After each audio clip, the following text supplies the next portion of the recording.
Hello and welcome to Double Barrel Gaming. I'm your host, MrBooMStickXL, and on today's new video, we're going to be talking about some controversial Halo news that has upset many people in the gaming community. As gamers, there are many things that we look for to separate one console from the next. It could be the controller, the online service, or even the functionality of its camera. Though the de facto conversation has been, and potentially always will be, its exclusives. When talking about exclusives, the platform leading the open-ended conversation has been, for the last few years, Sony's first-party output, and quite frankly, it has been nothing short of outstanding, to say the least. Of course, this conversation is subjective. There are many people in the gaming community that do not like Sony's third-person, over-the-shoulder, story-driven content, and I am perfectly okay with that conversation. Remember, I say this on all of my live shows, not every game is for every gamer.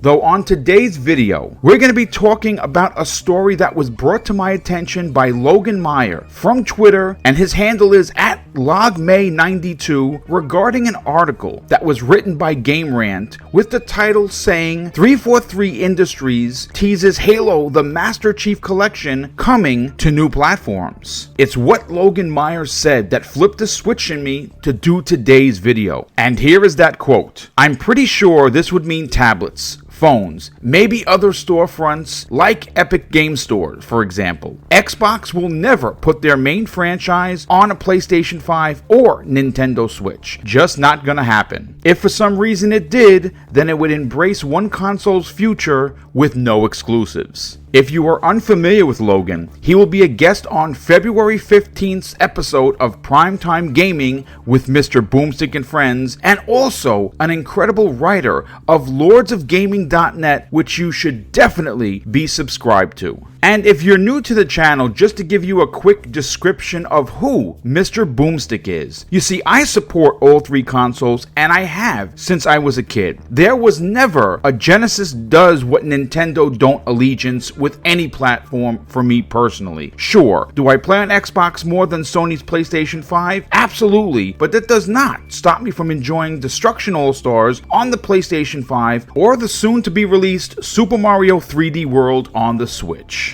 Now at this point, it's a little too early to jump to any conclusions, though referencing the article once again, because 343 Industries was so vague in their commentary, having a new way to play Halo the Master Chief Collection is debatable in on itself. Because you can find the game in Xbox Game Pass, on Steam, and of course in the physical format in the store, the next big question is, what new platform is 343 Industries talking about? Though here is where I get serious on the subject matter of Halo the Master Chief Collection coming to the PlayStation 5. Not only shouldn't this happen, but it would be a sign of great weakness in Xbox leadership if it did. If you've been following me for a while or are newly subscribed to the channel, my stance on anything from Xbox Game Studios going to any platform outside of PC and the Xbox is a huge mistake.